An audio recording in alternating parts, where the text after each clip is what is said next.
但凡屬呢4個生肖嘅人，人生格局全係賭成甘蔗，前半生縱使挨盡奔波，吃盡虧蝕，手頭長年拮據，越踏入中年，年紀越大，財氣同福壽就越發厚重，到老手頭有積蓄，名下有物業，身體少病痛，仔女貼心孝順，真正做到長壽兼且衣食富足。我研習生肖命理、民間福祿學幾十年，走勻港島舊唐樓、九龍各區居屋、新界鄉村、私宅同鋪頭商戶，每一日都有街坊拎住自己出世年份過來問晚年運勢，見過無數人年輕時搏命捱世，最後到老一無所有，亦見大量屬牛、屬兔、屬馬、屬豬嘅街坊。50歲之後，運勢徹底翻轉，早年付出嘅汗水全部兌換成晚年財富同安康。坊間好多淺薄相士，只識得睇早年流年旺衰，忽略生肖本源暗藏嘅後福氣場。今日唔講晦劫天干地支雜術，唔賣任何開光飾品法器，淨係憑住幾十年落區睇無數香港真實個案累積落嘅心得，順住同街坊閒聊解說嘅自然節奏。由每個生肖先天性格、早年奔波根源、中年轉運契機、晚年聚財長壽特徵，逐層拆解，中途穿插各行各業、香港長者真實經歷，對比其他生肖先甜後苦嘅格局，凸顯呢4個生肖獨特後福底蘊。再細數每個生肖男女分開嘅輕微運勢差異，唔同出生年份帶來嘅財福強弱變化，打工、文職、地盤、勞工、開鋪老闆、自由職業、退休長者同名生肖之下，晚年生活區分。跟住延伸分享適合呢4個生肖幫助提早催旺晚年財壽嘅日常調整方法，家居佈局、佩戴寶器物件、日常行事心態一氣講到底，全程唔分點，唔設小標題，單純靠口播語氣，自然銜接推進，句句貼地地道港式粵語用詞，聽完即刻對照自己同屋企親人生肖自查，提早規劃人生，接住屬於自己老來嘅大富大貴同平安長壽，先由排在首位，公認最擅長慢慢累積家底嘅生肖牛講起。民間自古流傳，牛命厚土，越老越藏金。牛對應五行厚土，土主藏財，主長壽安穩。天生命格就注定前半生耕耘，後半生收成。但凡屬牛嘅街坊，少年時期大多屋企家境普通，細個就要分擔屋企壓力，讀書階段唔敢隨意亂使錢。出社會踏入青年階段之後，更是日日捱更抵夜。無論地盤裝修、茶餐廳伙計、工廠文員、小型批發商，永遠係團隊入面做得最多、爭取得最少嘅人。天生本性老實敦厚，唔識得轉型取巧，唔曉得向上司邀功爭賞。身邊人走捷徑、投機賺快錢嘅時候，佢哋只肯踏實深耕手頭行業。好多屬牛人士30歲之前看似日日有收入，戶口卻永遠存唔到大筆數。想要供養年長父母，下要負擔仔女讀書開支，親友開口借錢又抹唔開情面，大半人工填補各項家庭人情開支，仲容易因為太過信任他人，投資細小項目，借錢俾身邊朋友而蝕本。旁人睇落會覺得屬牛人一生勞碌，好似永遠捱唔出頭。其實呢段青年中年奔波歲月，只係後土命格扎根蓄力嘅階段。每一次辛苦打拼都會沉澱成口碑、手藝、人脈同穩健儲蓄，只係時機未到，財氣唔會輕易顯露出來。一旦跨過45歲，踏入中年後期，屬牛人運勢就會迎來不可逆轉嘅上升轉機。子女陸續大學畢業獨立，唔需要再大額供書教學。早年分期供嘅居屋、村屋陸續供滿。年輕時穩定每月強制儲蓄嘅存款滾動生息。從事實業、零售、專業技術行業嘅屬牛人，幾十年累積落嘅熟客同行業信譽會源源不斷帶來穩定被動收入。唔需要再體力勞動搏命，每個月租金、分紅、退休金多重進帳到手，徹底擺脫手頭拮據嘅日子，財富一日比一日厚實，到老名下最少有1-2層物業收租，銀行定期存款充足，唔會因為突發醫療、屋企維修開支手忙腳亂。長壽方面更係屬牛人獨有優勢，厚土命格滋養五臟，年輕時常年勞動鍛鍊體魄，心性少暴躁動怒，遇事習慣沉住氣處理，唔會長期積鬱結在心入面。中年之後，只要少捱夜，減少過量油膩飲食，極少患上三高、心腦血管各類頑固老年病。大多數屬牛長者過70歲，仍然行動靈活，耳聰目明。每日落茶樓同老友飲茶下棋，周圍郊遊散心，唔需要長年依賴仔女或者外傭照料起居，親子緣分亦極之深厚。仔女從細目睹父母勤儉負責嘅品格，長大之後大多數從事穩定高薪行業，知曉父母半生辛苦，逢年過節主動轉生活費，添置靚藥同旅遊消費，每逢身體不適，即刻放下手頭工作陪同覆診，唔會出現長年疏遠，一味向長輩索取金錢嘅情況。我早年西環舊唐樓認識一位1961年出世屬牛建材批發老闆，20幾歲白手起家開細鋪，30到45歲之間，日日朝5晚12看鋪。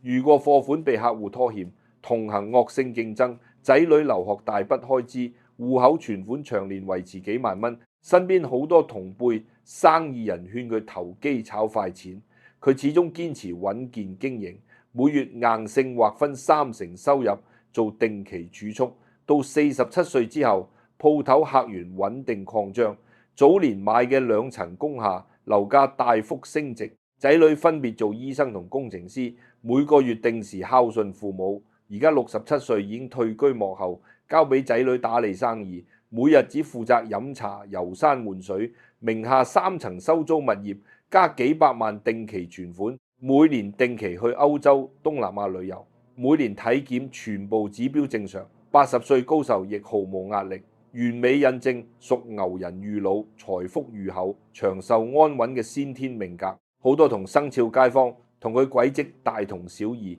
只係中年轉運時間前後有少許差距，晚年富足長壽嘅大趨勢從唔會改變。男女屬牛亦有輕微分別，男士屬牛中年正財，爆發力更強，容易拓展生意，添置多層物業。女士屬牛更擅長細水長流守財，打理家庭積蓄規劃極為妥當，晚年銀錢調配從唔會出現大破財缺口。無論邊個年份屬牛，只要年青時堅持唔貪高、風險投機，保持定期儲蓄，到老必定錢財充裕、身體安康。跟住講第二個典型，後福生肖屬兔，卯兔五行屬游木，木氣溫和順暢，主貴人不斷，細水長流聚財。民間講兔藏百綠，老來無憂。屬兔人天生性情溫婉圓滑，待人接物懂得進退有道，唔會同旁人正面硬碰衝突。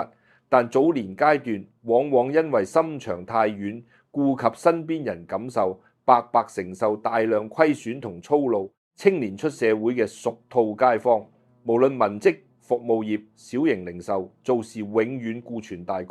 同事朋友開口求助，從唔忍心拒絕，容易被身邊小人借錢分擔額外工作，卻唔得到相應回報。年輕時唔敢做大膽投資創業，求穩定唔求爆發，收入維持中等水平。加上成家之後，習慣將大部分金錢投放喺仔女教育、伴侶生活開支，自身捨不得消費享受。30幾歲階段看似平平無奇，財富增長速度遠不及敢衝敢闖嘅生肖。好多屬兔人中年前期會懷疑自己一生就只能維持普通生活。其實游木命格最擅長積少成多，避開大破財風險。其他生肖年輕時投機一夜暴富，又一瞬間蝕清家底。屬兔人從唔會踩入高風險理財陷阱，每一分積蓄都安穩存放定期。低風險收租物業，隨住年歲增長，自身圓滑溫和嘅性格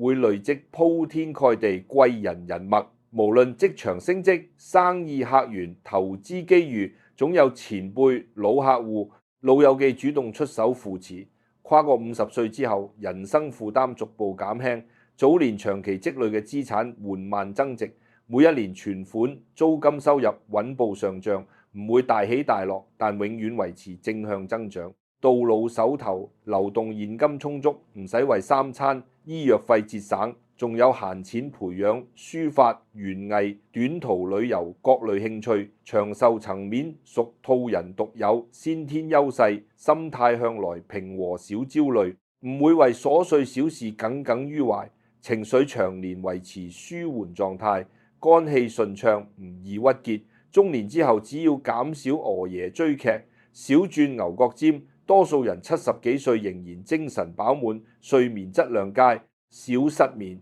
情緒病同內分泌失調各類女性常見毛病。男士屬兔，亦少有酗酒、過量應酬、損傷身體嘅習慣。晚年大多數可以自理起居，唔需要長年入住安老院。家庭人員亦極為和睦。屬兔人從細教導仔女包容謙和，長大之後親子之間少金錢爭執，逢節假日必定返屋企團聚。就算仔女移居外地，每個月都會固定轉錢，定期返港探望。晚年身邊永遠有人陪伴，唔會獨自冷清度日。上年元朗村屋一位1963年出世、屬兔氏多女老闆，年輕時每日看鋪10幾個鐘。熟客長期賒賬，從唔忍心追討。早年賺嘅錢大半用於供2個仔讀大學。40幾歲時，好多同區士多因為行情下滑倒閉，唯有佢憑住幾十年累積嘅熟客口碑維持營業。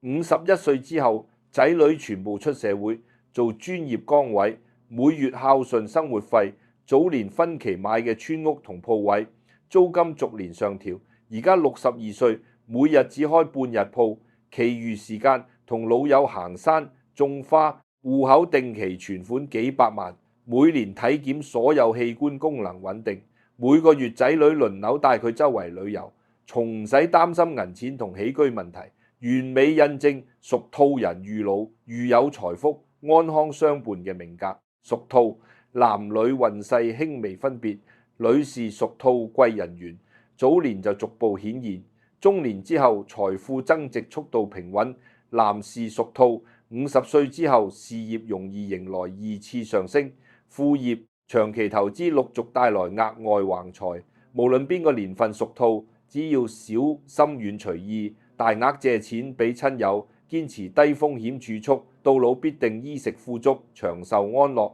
第3個遇老遇富貴兼長壽嘅生肖就係屬馬，五行屬陽火。陽火主開拓、主活力、主晚年，聲名財祿齊至。民間講駿馬老來遲甘露，福壽相傳無憂愁。屬馬人天生熱情開朗、敢衝敢闖，年輕時心性浮躁、不安分，中意不停轉換行業，嘗試各類新機會。20到40歲之間會經歷多番起伏波折，一時創業賺到可觀收入，一時投資踩雷蝕本，又或者轉工導致收入斷層。仲因為為人豪爽大方，同朋友應酬從唔捨得埋單，親友有難必定出手相助，賺返來嘅錢往往來得快，散得亦快。30幾歲階段，大多數屬馬人戶口難以累積長期大額存款，旁人會覺得屬馬人一生太過飄忽，難以穩定落腳積蓄財富。其實陽火命格屬於遇沉澱、遇有力量嘅類型，年輕時所有奔波試錯、人脈累積，都係為50歲之後鋪路。隨住年歲增長，屬馬人會慢慢磨平年輕時浮躁心性，學會平衡冒險同穩健，懂得分清楚高風險同長線投資嘅界線，不再盲目衝動消費，無底洞式資助身邊人。跨過48歲之後，早年闖蕩積累嘅行業資源，全國各地人脈會一次性兌現。無論貿易、地產、運輸、教育各行各業嘅屬馬人士，中年後期會迎來長期穩定大額進帳。早年購置嘅投資物業、長線基金陸續分紅升值，創業人士客源穩定擴張，不需要再四處奔波拓客，單單靠長期合作夥伴就能維持豐厚營業額。晚年名下有多層收租物業同充足流動資金，除開日常開支同醫療儲備，仲有閒錢用於遊歷各地，實現年輕時無暇顧及嘅遊玩心願。長壽方面，屬馬人先天活力滿滿，年輕時鍾意戶外運動、行山遊玩，體質底子厚實，陽火元氣充足。中年之後，只要控制飲食少、辛辣重油、規律作息，極少患上虛弱、氣血不足各類老年問題。大多數70幾歲仍然精力充沛，仲可以自由出門行街、搭飛機旅遊，唔會體弱多病，長年留屋企休養，人緣聲望亦隨年紀愈來愈高。身邊舊下屬、老友記、長期客戶都敬重屬馬人豪爽仗義嘅品格。遇到屋企維修、醫療各類突發難題，總有人主動出手幫忙，唔需要獨自承擔所有壓力。親子層面，屬馬人雖然年輕時忙於打拼，陪伴時間有限，但骨子入面重視仔女教育，願意投放資源培養後代。仔女長大之後明白父母付出，晚年極之孝順，主動承擔醫藥同日常開支，閒時陪伴長者散心解悶。我認識一位1954年出世、屬馬貨運批發老闆，20幾歲開始跑內地貨運，30到45歲之間換過3次行業，試過投資廠房蝕幾十萬，又因為朋友周轉借出幾十萬，遲遲收唔返，戶口長年冇穩定積蓄。旁人都勸佢安穩，打份工唔好再搏，佢始終堅持深耕貨運行業。50歲之後，內地香港兩地貿易通道穩定，早年結識嘅廠商客戶全部長期合作，名下陸續買咗2層工廈同1層自住居屋。而家71歲，已經交俾仔女打理生意，每個月租金同分紅幾萬蚊，每年飛國外旅遊2、3次，身體硬朗，行路無需拐杖，每年體檢、心臟、血管全部指標正常。仔女每個星期返屋企陪佢飲茶傾偈，從唔使為銀錢起居發愁，完美體現屬馬人晚年財福爆發、長壽自在嘅命格。屬馬男女輕微差異在於男士屬馬中年事業爆發力度更強，容易拓展大規模生意，囤積多層物業。女士屬馬50歲之後副業，長期理財收益持續上漲，貴人女性居多。無論邊個年份屬馬，只要中年之後收斂衝動性格，減少無道應酬同隨意借錢，到老必定財源不斷，身體硬朗長壽。第4個，先天福祿兼備，遇老遇富足長壽嘅生肖就係屬豬。亥豬五行屬陰水，水主福澤，主積蓄，主平安無災。民間流傳10豬9福，10豬9壽，到老銀錢滿庫。屬豬人天生大智若愚，心腸寬厚，唔中意同人計較輸贏得失。年輕時往往因為太過厚道，容易被身邊人欺負利用，做最多事拿最少回報。同朋友合作創業亦容易被分薄利潤。成家之後習慣將大部分收入用於照顧伴侶、仔女同雙方長輩，唔捨得為自己添置貴重物件。30幾歲階段看似手頭普通，冇驚人資產，好多屬豬人會覺得自己一生平平淡淡，唔會有大富大貴之日。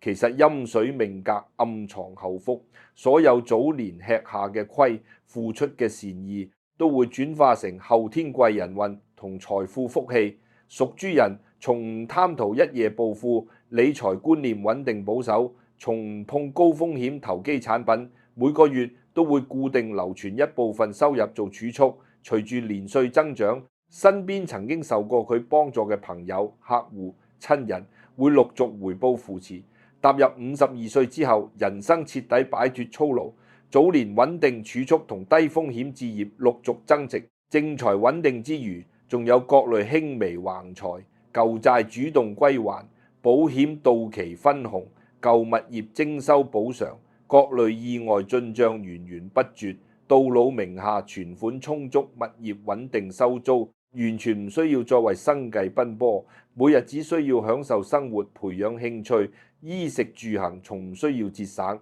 長壽方面，屬豬人係12生肖入面福壽最厚重嘅類型，心胸寬廣，唔容易記仇動怒，遇事看得開，少內耗焦慮，情緒長年平和舒暢，陰水滋養腎元，先天元氣充足。中年之後，只要控制油膩飲食，規律運動，極少患上各類頑固慢性病。大多數人80歲仍然思維清晰，飲食正常，無需長年服大量藥物。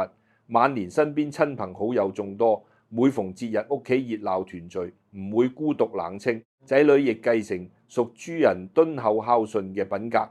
長大之後穩定發展，主動分擔長者所有開支，定期陪伴覆診，出門散心。就算仔女工作繁忙，都會聘請貼心外債，照料起居，唔會令長者獨自承擔生活壓力。我屯門鄉村認識一位1959年出世屬豬士多夫婦，兩公婆30幾歲，開細士多，幾十年來熟客賒賬，從唔強行追討。身邊親戚周轉，從唔忍心拒絕。年輕時大半收入用於供兩個女讀書同照顧雙方父母，戶口長年僅有少量流動現金。旁人都話佢兩夫婦太過老實，容易蝕底。等到53歲之後，兩個女全部做教師同護士，每個月定時轉大額生活費。早年買嘅村屋同鋪位租金逐年上調，仲收到多年前借出嘅10幾萬欠款。而家63歲，每日開鋪只係打發時間，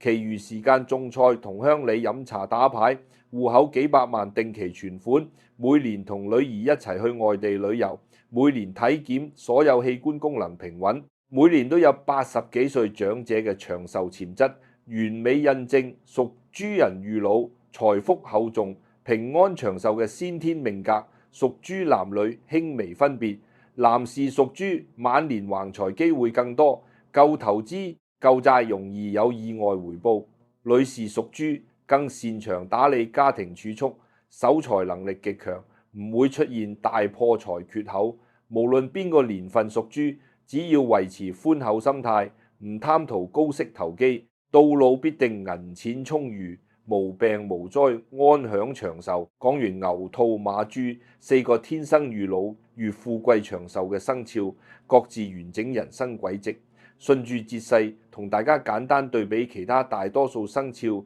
先甜後苦嘅格局，方便大家更加清晰分清差異。屬鼠、屬虎、屬龍、屬蛇、屬羊、屬猴、屬雞、屬狗呢8個生肖，大多數早年機遇多，容易年輕時賺到大筆收入，但心性容易浮躁，理財欠缺長遠規劃，或者天生漏財格局。中年之後，容易因為投資踩雷、人情借貸、家庭大型開支掏空積蓄，晚年要繼續為銀錢操勞，身體亦容易因為年輕時過度拼搏，情緒波動大而出現多種慢性病。仔女緣分亦容易疏遠，唔似4個重點生肖逐年福氣遞增。當然唔代表呢8個生肖一定晚年拮據，只係先天命格缺少後福加持，需要花更多心機規劃儲蓄，調整家居氣場，先可以安穩度日。而牛、兔、馬、豬4個生肖先天底蘊厚重，只要年輕時唔過分揮霍，唔盲目高風險投機，就算唔刻意轉型，隨住年歲增長，自然積累財富同安康，唔需要後天花大量心力補救漏財、耗福格局。好多街坊查完自己生肖，發現唔係4個後福生肖，即刻心灰意冷。其實生肖只係先天氣場趨勢，並非無法逆轉嘅定數。只不過4個重點生肖天生底氣充足，調整起來事半功倍。其他生肖需要長期堅持理財同風水調和，先可以補足晚年福氣。而屬於4個福壽生肖嘅街坊，亦唔可以恃住先天命格肆意揮霍、隨意借錢、縱容不良生活習慣。若然年輕時毫無節制，透支財氣同身體，都會削弱晚年本該到來嘅大富大貴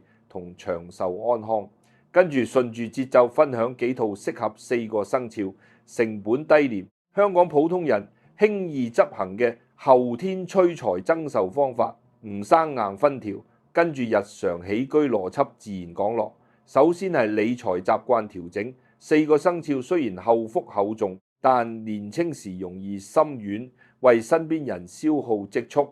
無論屬牛、兔、馬、豬，每個月人工到帳，第一時間劃分30%收入，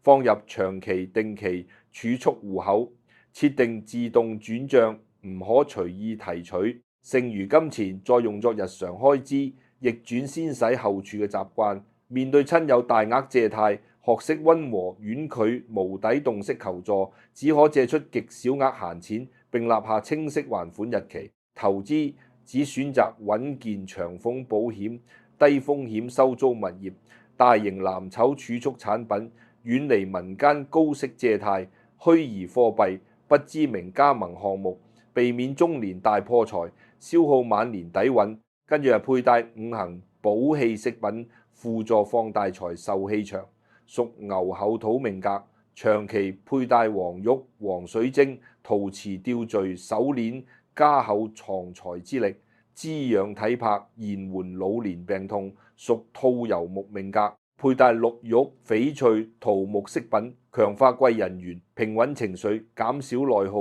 屬馬陽火命格，搭配白銀、白水晶、銅製飾品，平衡過盛火氣，避免衝動大破財。同時護理心臟血管。屬朱陰水命格，佩戴黑碧璽、黑曜石、銀器補足水氣，增長福澤，減少疾病。佩戴優先，選擇左手。每日長時間佩戴，每個月用清水沖洗飾品，去除雜俗煞氣，維持補氣效果。第3層係家居財位佈局，輔助催旺晚年財福。全屋客廳斜角明財位、暗財位，保持乾淨明亮，唔好堆滿紙皮、舊衫、廢置雜物，堵塞財氣。屬牛人士財位擺放陶瓷聚寶盤，黃色圓形擺設加厚土藏金。屬兔財位擺放闊葉綠植，木質收納矮櫃寶木旺櫃。屬馬財位擺放銅聚寶盤，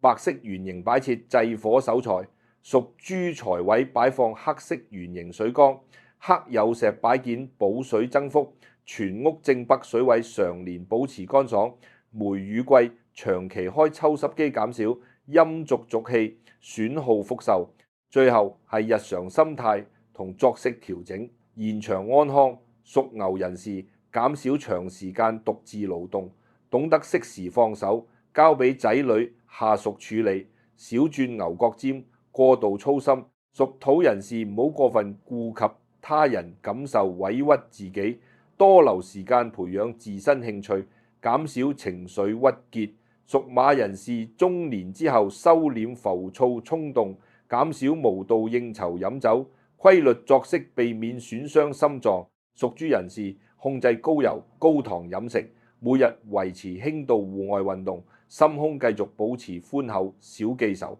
4個生肖長年維持平和少動怒嘅心態，自然可以將先天後福命格發揮到極致，晚年錢財充裕，身體硬朗長壽。仲有一點，好多街坊容易忽略，同一個生肖唔同，出生年份、晚年財福強弱亦有輕微差異。同樣屬牛，土牛年份出生人士後土氣更重，晚年積蓄家底會比木牛、水牛更為豐厚。屬兔入面木兔年份貴，人緣持續最長，到老身邊扶持之人從唔間斷。屬馬火馬年份中年財運爆發力度最強，容易囤積多層投資物業。屬豬土豬年份福壽最厚重，80歲之後仍然行動自如，存款充足。自查時可以結合自身出生5行年份，調整對應補氣飾品同家居佈局，放大自身後福潛力。同時單身、已婚、創業、打工唔同生活狀態，同名生肖晚年福氣側重亦唔一樣。單身牛兔馬豬人士中年之後，多數靠自身事業投資積累財富，貴人多為長期合作伙伴、前輩。已婚人士夫妻兩人互補氣場，若伴侶亦係4個福壽生肖，兩人晚年財富雙重加厚，積蓄速度翻倍。開鋪創業嘅4生肖人士50歲之後客源穩定，被動收入源源不絕。普通文職、打工者退休金、長期儲蓄同房產租金3重進帳，晚年唔會缺基本開支，唔需要再打散工補貼生活。好多夫婦兩個都係4個後福生肖，早年一齊堅持每月強制儲蓄，穩健置業。50歲之後，雙重財氣疊加，輕鬆儲夠幾層物業同幾百萬存款，每日安享悠閒生活，仔女孝順陪伴，身體少病痛，完美體現同福生肖互相加持嘅氣場效果。